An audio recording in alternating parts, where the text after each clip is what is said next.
ନମସ୍କାର ଦର୍ଶକ ବନ୍ଧୁ। 2 ବର୍ଷରେ ଗଲାଣି 23,655 ସଡ଼କ ଦୁର୍ଘଟଣାରେ ଜୀବନ।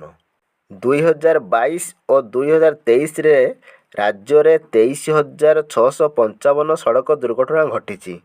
ସେହିଭଳି 2022ରେ 11,636ଟି ଦୁର୍ଘଟଣା ଘଟିଥିବା ବେଳେ 2023ରେ ଏହି ସଂଖ୍ୟାରେ 329 ବଢ଼ିଛି, ଅର୍ଥାତ୍ 11,992 ଦୁର୍ଘଟଣା ହୋଇଛି।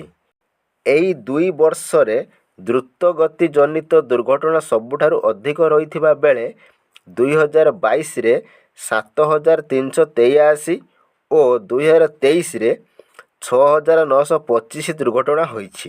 ମଦ୍ୟପାନ ଜନିତ ଦୁର୍ଘଟଣା ଓ ବିପରୀତ ଦିଗରୁ ଗାଡ଼ି ଚାଳନା ଯୋଗୁଁ ଦୁର୍ଘଟଣା ସଂଖ୍ୟା ସାମାନ୍ୟ କମ୍ ହୋଇଛି।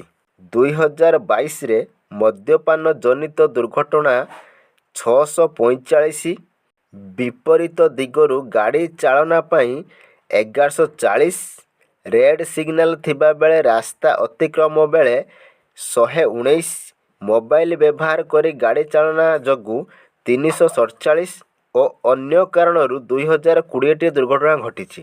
ସେହିପରି 2023ରେ ମଦ୍ୟପାନ ଜନିତ ଦୁର୍ଘଟଣା ସଂଖ୍ୟା 649, ବିପରୀତ ଦିଗରୁ ଗାଡ଼ି ଚାଳନା ଯୋଗୁଁ 986, ରେଡ୍ ସିଗ୍ନାଲ ନ ମାନି ଗାଡ଼ି ଚାଳନାରୁ 150, ମୋବାଇଲ ବ୍ୟବହାର କରି ଗାଡ଼ି ଚାଳନାରୁ 443 ଓ ଅନ୍ୟାନ୍ୟ କାରଣରୁ 849ଟି ଦୁର୍ଘଟଣା ଘଟିଛି।